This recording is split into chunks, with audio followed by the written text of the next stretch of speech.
Ouais, c'est vrai, je suis habillé comme un keuf. Yo bande de drômes, j'espère que vous allez bien. Vous avez vu le titre, aujourd'hui on va parler de 50 raisons de venir à Tokyo. Enfin, au Japon, c'est pareil.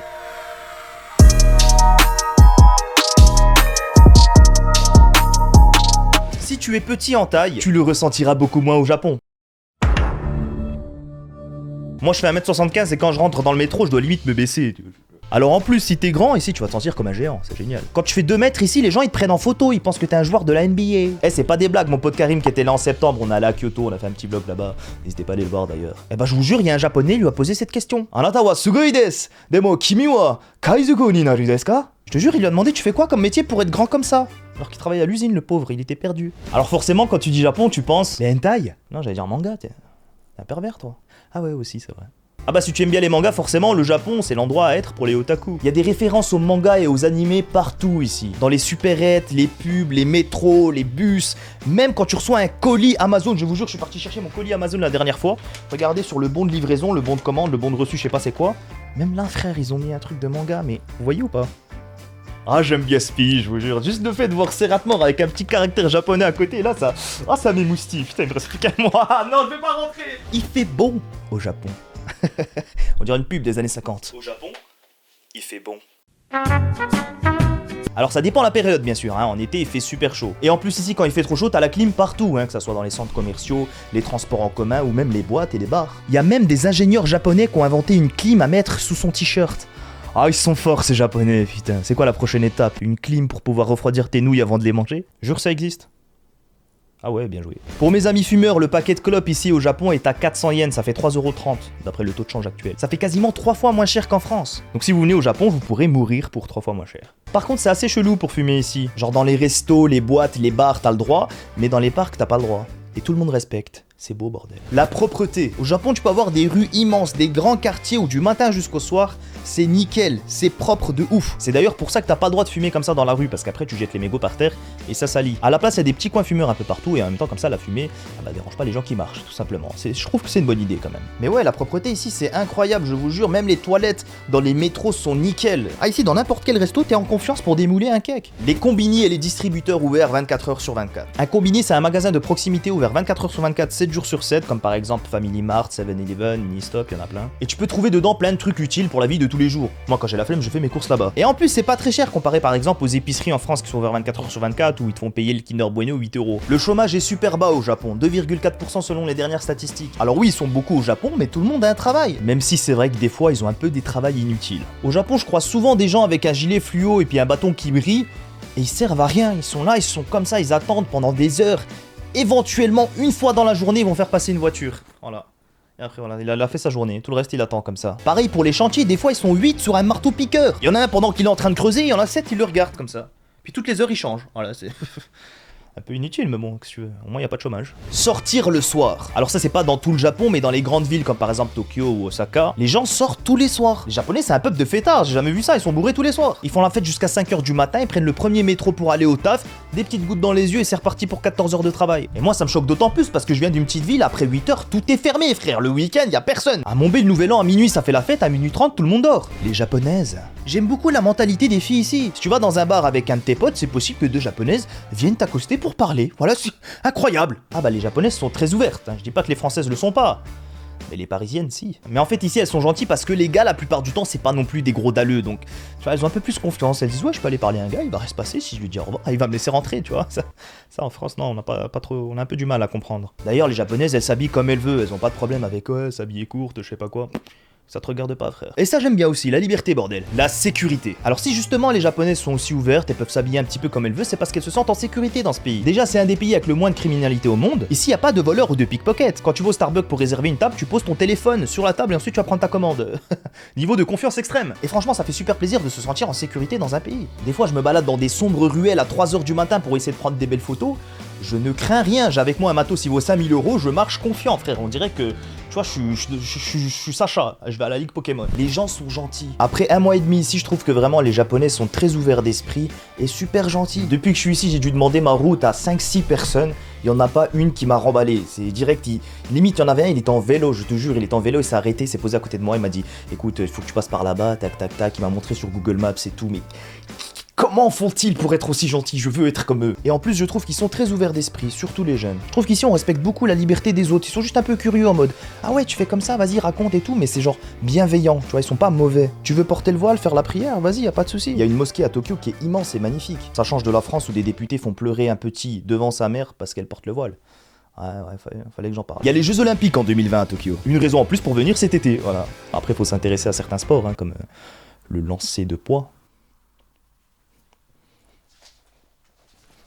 D'ailleurs, en ce moment, il y a la Coupe du Monde de rugby au Japon. Donc si vous voulez des places pour la finale, j'en offre sur Instagram. N'hésitez pas à me suivre, ça s'affiche juste ici. Il y a également le lien dans la description. Voilà, si vous êtes au Japon et que vous voulez de places, j'en offre, tout simplement. Je suis gentil. Bon, je commence un petit peu à patauger là. Il n'y a pas un youtubeur au Japon qui peut m'aider? Yes, Serrat, t'inquiète pas, je vais t'aider. Premier truc auquel j'ai pensé, tout est ouvert le dimanche. Ça paye pas de mine, mais une fois que tu t'y habitues et que tu rentres en France, tu bades. Seconde raison, contrairement à ce qu'on pense, les Japonais cuisinent très bien la nourriture occidentale. Les burgers, les pâtes, en vrai ils sont chauds. Et dernier truc auquel j'ai pensé, si tu perds quelque chose dans un taxi ou dans un métro, tu as 9 chances sur 10 de le retrouver. Retour à Serrat. Yes, merci, ça m'a redonné des idées. Le taux de change. C'est vrai qu'en tant qu'Européen avec des euros, on se met plutôt bien au Japon parce qu'un euro ça fait à peu près 120 yens. Donc voilà, il y a moyen de faire quelques petites bonnes affaires. Et même encore mieux que ça, au Japon, t'as la taxe free dans pas mal de magasins. Enfin, dans presque tous les magasins. C'est-à-dire que si tu montres ton passeport avec le visa touriste, eh ben, ils t'enlèvent les taxes tout simplement. Ce qui te revient beaucoup moins cher. Par exemple, mon casque Bose, je l'ai payé 340 € au lieu de 400, ce qui fait quand même 60 € de réduction, c'est pas négligeable. Ou encore mon iPhone 11 Pro, alors je sais plus combien je l'ai payé, mais voilà, les prix vont s'afficher là, le vrai prix et ce que j'ai payé. Donc, c'est quand même assez conséquent, je trouve. Si vous venez ici, n'hésitez pas à acheter plein de trucs. Bon, après, par contre, il faut pas dire que vous les avez achetés ici quand vous rentrez en France, sinon vous devez repayer la taxe.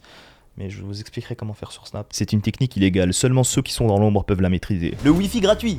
Ou la Wi-Fi gratuit. Vous dites quoi, le ou la Wi-Fi? Dites-moi dans les commentaires. Ici, si t'as pas internet, c'est pas très grave parce que dans la plupart des grands quartiers, il y a de la Wi-Fi partout. Après, si tu vas dans des petits endroits de campagne, là, ça va être un peu plus compliqué. Je te conseille plutôt de prendre un pocket Wi-Fi, ça coûte pas très cher. Quand t'es au Japon, techniquement, t'es dans le futur. Bah ouais, parce qu'il y a un décalage de 7 heures en plus. C'est-à-dire qu'en France, si par exemple on est jeudi 31 octobre à 19 h, eh bah au Japon, on sera déjà le 1er novembre. Donc techniquement, je suis dans le turfu. Prendre des belles photos. Au Japon, il y a des endroits magnifiques pour prendre des photos. Des musées, des temples, des rues, des quartiers. Par exemple, le Shibuya Crossing Street que je vous avais parlé dans ma dernière vidéo Être Gros. Tout le monde là-bas filme et prend des photos, c'est limite... Maintenant, moi, ça me gêne, tu sais, je suis en mode putain, ces putains de touristes, ils cassent les couilles. En plus, ici, tout le monde prend des photos, donc t'es pas gêné, t'es là, tu tapes la pause comme ça. Il y a 2000 personnes qui passent, toi t'es là. Le shopping. À Tokyo, il y a tous les magasins pour faire du shopping. Que ça soit les marques de luxe dans le quartier de Ginza, comme par exemple Gucci, Louis Vuitton... Je sais pas, je connais pas le reste, ou là je m'y connais pas du tout. Moi j'ai acheté cette sacoche 30 € et ça me va très bien. Je vais pas me payer 800 € dans une sacoche, à un moment donné, il faut un peu réfléchir. Ou alors des collabs intéressantes, Nike X Tokyo, Adidas X Tokyo, il y a tout X Tokyo ici, il y a du XXX Tokyo aussi, mais ça c'est autre chose. Et en plus, ça c'est mon avis personnel, mais je trouve que les japonaises ont beaucoup de style. Enfin, surtout les japonaises, parce que les japonais tu les vois souvent en costume cravate, ouais. Bon. Mais les japonais, je trouve qu'elles ont un style un peu excentrique, j'aime beaucoup, voilà, c'est mon avis personnel, c'est objectif. J'aime bien leur style, je trouve qu'elles elles se différencient bien les unes des autres. C'est pas comme en France où toutes les meufs ont cette dégaine. M'en fous, y a pas de meuf sur ma chaîne, je peux critiquer, je peux faire ça aussi. Les parapluies transparents. Wouh! C'est trop stylé frère, comme ça tu te protèges de la pluie mais tu vois encore les grands buildings, waouh, incroyable! Alors peut-être que ça existe aussi en France, je sais pas, mais c'est stylé, voilà. La diversité des paysages. Au Japon il y a de tout, des montagnes comme par exemple le mont Fuji, des lacs immenses comme le lac Biwa, des îles avec des belles plages et une mer magnifique comme par exemple Okinawa, mais aussi de la neige dans le nord à Sapporo par exemple. À Tokyo tu peux voir des choses modernes comme des bâtiments incroyables et aussi du classique, comme des temples qui sont là depuis des centaines d'années. Le classique de Kyoto, le monde de la night comme Osaka. C'est beau bordel, qu'est-ce que vous attendez pour prendre votre billet? Le Japon c'est une île. J'ai l'air con en disant ça parce que tout le monde le sait, mais... Alors non, techniquement ce n'est pas une île, hein. Le Japon est constitué d'une archipel de plus de 6000 îles je crois, un truc comme ça, le chiffre s'affiche ici, ouais je l'ai pas appris par cœur. Et ça c'est stylé tu vois de dire que tu vis sur une île, moi j'aime bien. En plus du coup s'il y a la fonte des glaces et tout, bah l'île elle flotte, tu vois, comme ça t'es pas... Non ça marche pas comme ça, ah je pensais. On aime les Français ici. Par contre faut dire que tu viens de Paris, hein, parce qu'ils connaissent aucune autre ville. Moi je dis que j'habite à la Tour Eiffel, tu vois, genre premier étage j'ai un appart là-bas. Ils me croient, ils sont naïfs les Japonais. D'ailleurs, les Japonais sont naïfs et ils s'étonnent très souvent. Déjà, moi, quand je parle un petit peu japonais avec eux, ils sont surpris. Ils disent, oh putain merde, il a de la barbe, comment il fait? Par contre, quand ils sont étonnés, ils font ce bruit bizarre. Nihongo anasemasu ka? Au début, ça rend un peu fou, mais on s'y habitue. Tu peux manger des Kit Kat à tous les goûts possibles et inimaginables. On va aller ensemble vérifier ça, let's go. Kit Kat goût fraise, goût vert, je sais pas c'est quoi. Kit Kat goût fruits rouges, je crois, c'est des fruits secs. Goût menthe, goût plante, goût vanille, chocolat, chocolat noir, chocolat rose, enfin fleur de cerisier, encore fraise, je l'ai déjà dit. Kit Kat goût Halloween. Wasabi, frère, il y a encore des fraises, mais cette fois-ci elles coûtent cher. Goût pomme là-bas, je crois. J'ai cru voir, frère, mais qui c'est qui mange autant de Kit Kat, bordel? 50 raisons, ça fait beaucoup en fait. Y a pas encore quelqu'un pour m'aider, c'est mon premier, dernière personne. Tu sais que tu me fais travailler pendant mes vacances là, t'as intérêt à me payer un bon ramen quand je rentre sur Tokyo. Salut, c'est Rad. Ça fait maintenant 3 ans que je vis au Japon et que je partage mes aventures sur la chaîne YouTube Le Pandamon. Et c'est vrai qu'il y a pas mal de points positifs à vivre au Japon. Comme par exemple les douceurs du soleil levant. Elles sont accueillantes, elles sont chaleureuses et parfois même sucrées. Mon rêve c'est en prendre plusieurs à la fois comme ça et les goûter une par une là. Je parle bien sûr des spécialités culinaires japonaises, hein. Calme-toi, qu'aucun va. Ramen, tonkotsu, gyoza, tsukemen, gyudon, yakiniku, yakisoba. Il y a tellement de spécialités culinaires au Japon que c'est impossible de toutes les goûter. Au Japon, tout est fait pour te faciliter la vie. Par exemple, si t'as faim à 4h du matin, tu sors dehors au combini, tu t'achètes un bento et cerilé, ou alors dans les nombreux restaurants qui sont ouverts H24. Alors qu'en France, si t'as faim à 4h du matin, eh ben tu bois de l'eau. Au Japon, si tu perds ta carte d'identité, tu vas au bureau des cartes d'identité, je sais pas comment ça s'appelle, et en moins de 2 heures, ils t'en font une nouvelle. Alors qu'en France, si tu perds ta carte d'identité, sur le chemin pour aller la changer, tu te fais arrêter par la police. Comme t'as pas de papier et à cause de ta tête, ils pensent que t'es un immigré illégal, ils préparent un charter pour te renvoyer dans un pays où t'as jamais mis les pieds. Non, je rigole, j'exagère peut-être un peu, ça va seulement prendre 2 mois pour te refaire une nouvelle carte d'identité. Sauf si c'est les vacances scolaires, là ça va te prendre plus de 6 mois, voire 2 ans. Peut-être t'auras jamais de carte d'identité. En vrai, il y a plein d'autres points positifs à vivre au Japon, mais je vais pas squatter ta vidéo pendant 1000 ans non plus. Et en plus, là j'ai des vacances à terminer, alors on se retrouve très bientôt sur Tokyo et oublie pas, tu me dois un ramen, hein. Tu m'as fait bosser pendant mes vacances, tu me dois un ramen. Allez, salut. Yes, merci frérot, ça m'a donné encore des idées. La nourriture. Tokyo, c'est la ville avec le plus de restaurants étoilés au monde. Bon, après, si tu veux pas manger pour 500 balles, il y a aussi des restos normaux, vous inquiétez pas. Et sachant que Tokyo, c'est quand même la capitale du Japon, je trouve que les prix, bah ça va, sont pas trop chers comparé par exemple à Paris. Par contre, y a pas de tacos ici, ouais, c'est peut-être le seul truc qui me manque en France. D'ailleurs, s'il y a quelqu'un en France qui est chaud pour m'envoyer un petit tacos double viande, poulet kefta, tartare andalouse, ça me ferait plaisir, je vous envoie des ramen, y a pas de souci. Y a des buildings. Ah moi, vous savez, je kiffe les grands buildings, ça fait futuriste, tu vois. C'est peut-être parce que je viens d'une petite ville, je sais pas, c'est un complexe. Et bah, Tokyo, y a que ça. Ils sont magnifiques, y en a partout. Et en plus, y en a pas mal avec une terrasse tout au-dessus, qui est souvent accessible, voilà, des fois gratuit, des fois payant, ou genre y a un bar, un resto, et puis voilà, t'as une belle vue sur toute la ville, ça c'est cool. Bon, faut pas avoir le vertige par contre, hein. Si c'est le cas, va plutôt à Montbéliard. Ouais, c'est le building le plus grand, je crois, il fait 5 étages. Et en plus, il appartient au maire, donc tu peux pas y aller. En parlant de maire, la mairie de Tokyo, elle ressemble à ça. C'est magnifique, frère. C'est quoi? Juste pour ça, moi, j'ai envie d'aller là-bas faire des papiers. Ah, mais je kifferais avoir des papiers à faire là-bas, je te jure. Je me pose tout en haut, tu vois. Je regarde par la fenêtre tout le monde d'un air médisant, comme ça. Je suis plus haut que vous, donc je vaux plus que vous. Alors que je suis là pour faire ma carte de résident japonais immigré, tu vois. La sonnerie, quand c'est la fin des cours au Japon, c'est juste magnifique. En plus, j'habite pas loin d'une école. Tous les jours à 16h30, j'entends ça.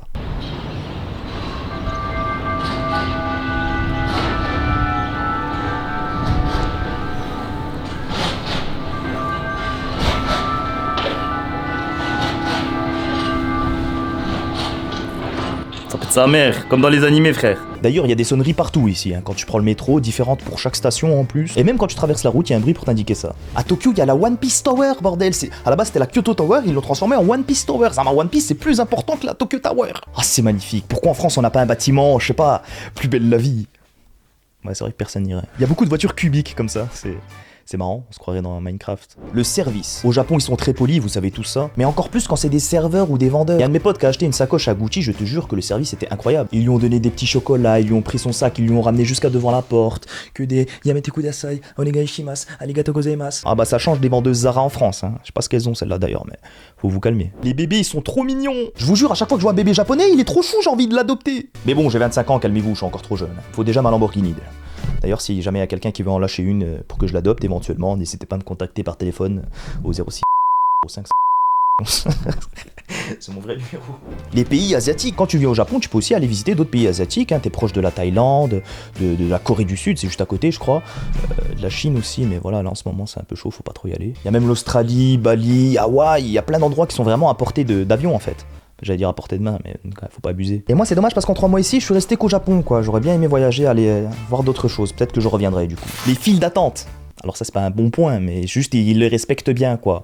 Ils font la file d'attente, il y a personne qui double personne. Et en général quand il y a une bonne file d'attente devant un resto, c'est que c'est bon. Voilà, c'est ma petite astuce. Tout le monde la connaissait déjà, d'accord. La bonne foi. Alors quand je parle de bonne foi, je parle pas de religion, mais du fait que les Japonais, ils essayent pas de t'arnaquer. Par exemple, histoire incroyable, j'avais pris un taxi une fois ici, et le mec s'est trompé de route. J'en avais aucune idée qu'il s'était trompé de route. Mais il me l'a dit, il m'a dit merde, je me suis trompé de route. Du coup il a arrêté le compteur, et il a fait le reste de la route, et il m'a dit ouais tu me devras que ça. Alors qu'en France les taxis font des détours pour augmenter le compteur, tu vois ce que je veux dire, c'est pas la même mentalité. Alors en Turquie aussi, hein. D'ailleurs même moi quand je pars en Turquie, j'essaie d'acheter un vêtement, si je parle en turc et que je dis un mot Je le prononce mal, tu vois, avec mon accent d'européen, immédiatement le prix augmente. Mais voilà, ça s'appelle kazıklama en Turquie, ouais. Ça veut dire t'arnaquer gentiment. Les sakura et les momiji. Les sakura, vous savez tous c'est quoi? C'est les arbres cerisiers, les cerisiers en fleurs, voilà, qui sont tout simplement magnifiques pendant la période d'avril, je crois. Mais les momiji, c'est les feuilles d'érable, ça ressemble à ça, c'est vraiment magnifique. Je vais essayer d'y aller, peut-être faire un vlog si j'ai le temps, si vous aimez ça aussi, n'hésitez pas à me le dire dans les commentaires. Les toilettes. Ah bah frère, je suis obligé d'en parler, mais ici les cuvettes de WC déjà elles chauffent, ça fait quand tu t'assois, tu vois, t'as pas le... Mais en plus de ça, il y a un petit jet bien placé qui va te nettoyer, hein, vous avez compris? Donc pour les queutures comme moi, ça veut dire que ta main gauche reste propre, c'est un avantage. Et en plus, ça te sèche les fesses. Incroyable. Les chaussures à la maison. Ici, ils sont bien éduqués. Quand tu rentres dans une maison, il y a un petit rebord où tu dois d'abord enlever tes chaussures et ensuite marcher. Voilà, c'est simple. J'avais déjà fait une musique sur ça, vous en rappelez? Je viens me voir, viens toi, ça va tranquille, à tout à l'heure. Les chaussures, c'est pour deux. T'es pas chez toi. Faut pas oublier, bordel, les festivals. Alors moi j'habite juste en face d'un grand parc à Kiba et tous les dimanches presque il y a un truc. Des festivals où ça danse, il y a des shows, il y a des stands avec de la bouffe. Ouais, c'est tout ce qui m'intéresse. Bon là je suis arrivé à la fin donc il n'y a plus personne. Les plats en plastique devant les restos. Ça c'est quelque chose que je n'ai vu qu'au Japon pour l'instant. Mais quand tu veux aller manger un truc à un resto, devant t'as une vitrine avec tous les plats en plastique. Tu vois, c'est pas vraiment le plat en lui-même avec de la nourriture, mais ils l'ont refait en plastique pour que tu vois à quoi ça ressemble. Et quand tu vas dans le resto après et que tu le commandes, bah, c'est exactement pareil frère, parce qu'on est au Japon. Les uniformes à l'école. Alors ça c'est mon avis personnel, mais je trouve que c'est une bonne chose. Quand tu vas à l'école, c'est pas pour faire un concours de style avec les autres, tu vas pour étudier. Tout le monde est habillé pareil, y a pas de problème. Bon, j'avoue, c'est aussi parce que ça fait un côté Crow Zero, ouais. Quand je vois les uniformes comme ça, j'ai envie de me battre directement. Quand je croise des lycéens, j'ai envie de me taper avec. Les share house. Alors dans ma vidéo, je vous avais un petit peu expliqué ce que c'est qu'une share house, donc je vais pas le refaire. Mais voilà, c'est vrai que ça, y a pas en France. C'est dommage, mais bon, je pense que ça partirait très vite en couille, frère. Tu laisses une Play 4 en bas comme ça, avec les manettes et tout, non, pas possible. Pas avec notre mentalité. Enfin, je dis une autre, moi je suis japonais maintenant, calmez-vous. Les mangas, j'en ai déjà parlé, c'est beau, c'est bien, ça a mangé, ouais, c'est bon. Vas-y, encore une personne, vraiment, mais là c'est la dernière des dernières. Juste voilà, quelques exemples que j'ai oubliés pour monter à 50, j'ai pas envie d'arrêter à 47, ce serait bizarre. Bonjour c'est Rat, alors ne t'inquiète pas, je vais t'aider. Pour le touriste de base, rendez-vous à Akihabara et perdez-vous dans les étages des immeubles. Je vais vous dire pourquoi. N'oubliez pas que le Japon reste quand même le premier marché du sexe. Vous êtes dans le royaume du porno et vous ne serez pas déçus. Et si vous êtes maxi chaud et que vous avez envie d'aller encore plus loin, bah... Pour éviter que la vidéo soit déconseillée aux moins de 18 ans et que j'ai des problèmes de monétisation, parce que oui, l'argent c'est important, surtout quand la vidéo est aussi longue que celle-là, nous allons passer à autre chose. Bon alors bien évidemment, je suppose que personne n'a parlé de jeux vidéo. Alors c'est toujours un peu pareil, il faut aller à Akihabara dans un magasin qui s'appelle Super Potato. Véritable grenier regorgeant de pépites old school. Et pour les jeux récents, c'est hyper easy, en fait il y en a partout. Les izakaya en mode Nomi Hodai. Alors pour moi les izakaya c'est hyper sympa mais c'est toujours un peu la douille. Tu payes 4 à 5 fois le prix de ce que tu bois. Et parfois tu prends le risque d'avoir un tout petit peu faim quand tu sors du resto. Par contre là quand c'est en mode Nomi Hodai, là ça devient sympa. Parce que du coup tu payes pour environ 2 heures et là tu bois ce que tu veux, c'est en mode open bar. Et ensuite dernière raison, le typhon est passé, donc du coup Tokyo c'est safe. Du coup c'est une bonne raison pour venir. Bah dis donc, j'ai fait plus de feats en une vidéo sur le Japon que toute ma carrière YouTube. Ah, même les youtubeurs français au Japon, ils sont gentils, incroyable. Et bah merci à tous ceux qui ont participé à cette vidéo, et également merci à toi pour l'avoir regardé jusqu'au bout. N'hésite pas à mettre un pouce bleu, à t'abonner en activant la cloche et en autorisant toutes les notifications, comme ça tu sauras quand je sors ma prochaine vidéo. Et à très bientôt bande de Douroum pour une prochaine vidéo. Ciao.